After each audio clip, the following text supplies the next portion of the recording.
चीन plus one, एक नया वैश्विक परिदृश्य।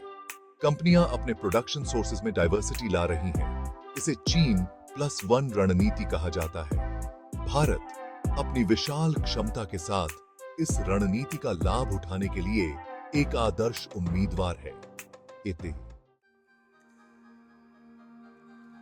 Reasons behind looking beyond China. कई कारण हैं कि कंपनियां चीन के अलावा अन्य जगहों पर प्रोडक्शन के लिए देख रही हैं। चीन में बढ़ती लेबर कॉस्ट एक प्रमुख फैक्टर है। इससे प्रोडक्शन और भी महंगा हो गया है। इसके अलावा अमेरिका चीन ट्रेड वॉर और कोविड-19 महामारी ने सप्लाई चेन्स में व्यवधान के रिस्क्स को उजागर किया है, जो अत्यधिक चीन पर केंद्रित हैं। चीन के आर्थिक और राजनीतिक परिदृश्य में बदलाव ने व्यवसायों के लिए अनिश्चितता पैदा कर दी है। चीनी सरकार की औद्योगिक नीतियां, जिन्हें कभी-कभी ओपेक माना जाता है, ने विदेशी कंपनियों के लिए चिंताएं पैदा की हैं। इसके अतिरिक्त चीन में इंटेलेक्चुअल प्रॉपर्टी प्रोटेक्शन एक सतत चिंता का विषय है। कोविड-19 महामारी ने दिखाया है कि अत्यधिक कॉन्सेंट्रेटेड सप्लाई चेन्स व्यवधानों के प्रति कितनी सेंसिटिव हो सकती हैं। व्यवसायों ने कच्चे माल की कमी, प्रोडक्शन में देरी और परिवहन लागत में वृद्धि का अनुभव किया है। नतीजतन वे अब फ्लेक्सिबिलिटी और रिस्क मैनेजमेंट को प्राथमिकता दे रहे हैं, जिससे चीन प्लस वन रणनीति और भी आकर्षक हो गई है। भारत का उदय अवसर की एक किरण।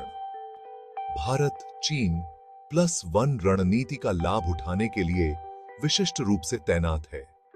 बड़ी और युवा आबादी के साथ भारत एक विशाल और बढ़ता हुआ डोमेस्टिक मार्केट प्रदान करता है। यह लो कॉस्ट लेबर भी प्रदान करता है, जो मैन्युफैक्चरिंग के लिए आकर्षक है। भारत सरकार ने ईज ऑफ डूइंग बिजनेस में सुधार के लिए महत्वपूर्ण कदम उठाए हैं और विदेशी निवेश को आकर्षित किया है। भारत की अर्थव्यवस्था पिछले कुछ वर्षों में सिग्निफिकेंटली बढ़ी है, जो इसे दुनिया में सबसे तेजी से बढ़ती प्रमुख अर्थव्यवस्थाओं में से एक बनाती है। यह विकास व्यवसायों के लिए जबरदस्त अवसर प्रस्तुत करता है, खासकर मैन्युफैक्चरिंग, टेक्नोलॉजी और सर्विस सेक्टर्स में। भारत सरकार देश की आर्थिक संभावनाओं को अनलॉक करने और इसे एक वैश्विक मैन्युफैक्चरिंग हब के रूप में स्थापित करने के लिए प्रतिबद्ध है। इसने मेक इन इंडिया जैसी पहलें शुरू की है, जिसका उद्देश्य विदेशी निवेश को आकर्षित करना और घरेलू मैन्युफैक्चरिंग को बढ़ावा देना है। भारत के कंपेटिटिव एडवांटेजेस, ताकत का विश्लेषण। भारत के पास कई कंपेटिटिव एडवांटेजेस हैं, जो इसे चीन प्लस वन रणनीति के लिए एक अट्रैक्टिव डेस्टिनेशन बनाते हैं। सबसे महत्वपूर्ण लाभों में से एक इसकी युवा और स्किल्ड डेमोग्राफिक्स है। 1.3 अरब से अधिक लोगों की आबादी के साथ भारत के पास दुनिया का सबसे बड़ा युवा वर्कफोर्स है। भारत की युवा आबादी अपेक्षाकृत कम लागत पर स्किल्ड लेबर का एक बड़ा पूल प्रदान करती है। यह विशेष रूप से लेबर इंटेंसिव इंडस्ट्रीज जैसे कि वस्त्र, फुटवेयर और इलेक्ट्रॉनिक्स असेंबली के लिए फायदेमंद है। इसके अतिरिक्त भारत में अंग्रेजी बोलने वाले इंजीनियर्स, मैनेजर्स और अन्य स्किल्ड प्रोफेशनल्स का एक बड़ा पूल है। एक अन्य प्रमुख लाभ भारत की स्ट्रेटेजिक लोकेशन है।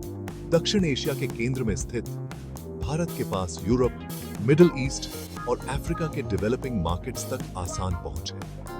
यह इसे उन व्यवसायों के लिए एक आदर्श केंद्र बनाता है, जो इन क्षेत्रों में अपने ऑपरेशंस का विस्तार करना चाहते हैं।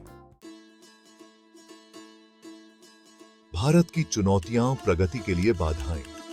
अपनी विशाल क्षमता के बावजूद भारत को चीन प्लस वन रणनीति का पूरी तरह से लाभ उठाने के लिए कई चुनौतियों का सामना करना पड़ता है।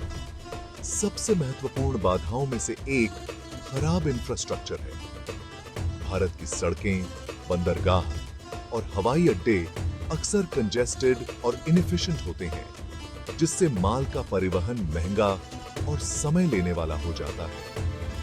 खराब इंफ्रास्ट्रक्चर के अलावा भारत को ब्यूरोक्रेटिक इनएफिशिएंसी और भ्रष्टाचार का भी सामना करना पड़ता है। जटिल नियमों, और धीमी डिसीजन मेकिंग प्रोसेसेस से व्यवसायों के लिए भारत में काम करना मुश्किल हो सकता है। एक अन्य चुनौती भारत का कठोर लेबर लॉज है। भारत में लेबर लॉज को दुनिया में सबसे अधिक रिस्ट्रिक्टिव माना जाता है, जिससे व्यवसायों के लिए श्रमिकों को नियुक्त करना और उन्हें निकालना मुश्किल हो जाता है। ये कठोर कानून व्यवसायों के लिए एक हर्डल के रूप में कार्य करते हैं, खासकर लेबर इंटेंसिव सेक्टर्स में। सफलता की कहानियां भारत में चीन +1।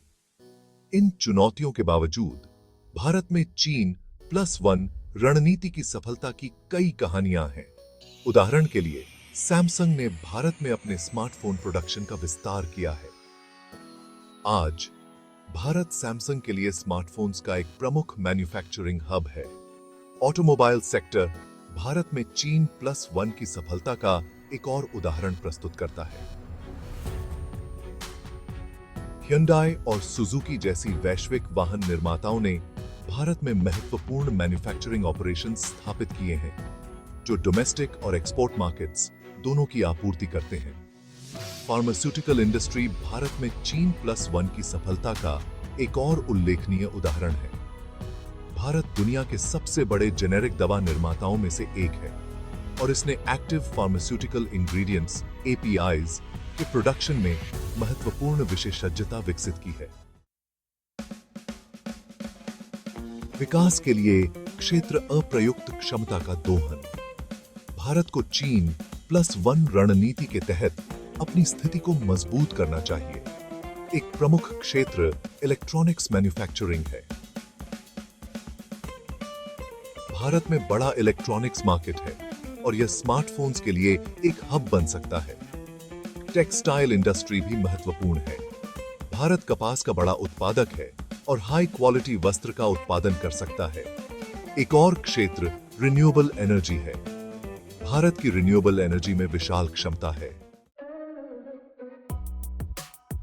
नीतिगत सुधार, सफलता के लिए मार्ग प्रशस्त करना।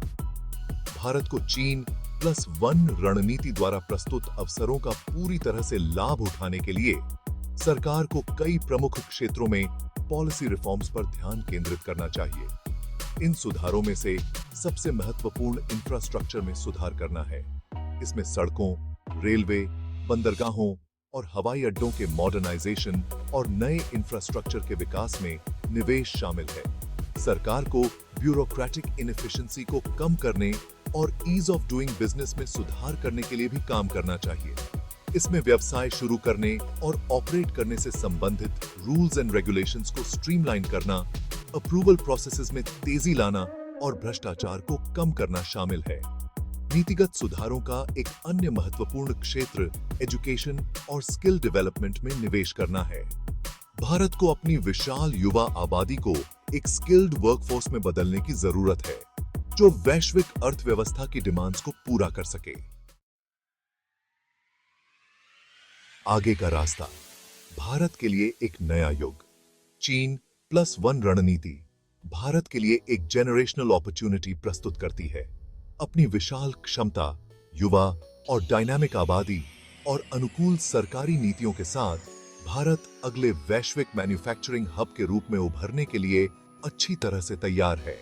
भारत को टेक्नोलॉजी और इनोवेशन को अपनाने पर भी ध्यान केंद्रित करना चाहिए। डिजिटल टेक्नोलॉजी, ऑटोमेशन और इंडस्ट्री 4.0 में प्रगति मैन्युफैक्चरिंग लैंडस्केप को बदल रही है और भारत को कॉम्पिटिटिव बने रहने के लिए इन ट्रेंड्स को अपनाने की आवश्यकता है। अंत में भारत को अन्य देशों के साथ मजबूत इंटरनेशनल पार्टनरशिप्स बनाना जारी रखना चाहिए। Free trade agreements, foreign investment और टेक्नोलॉजी ट्रांसफर तक पहुंच भारत को अपनी अर्थव्यवस्था को बूस्ट देने और अपनी मैन्युफैक्चरिंग कैपेबिलिटीज को डेवलप करने में मदद कर सकती है। हम अनिश्चित है।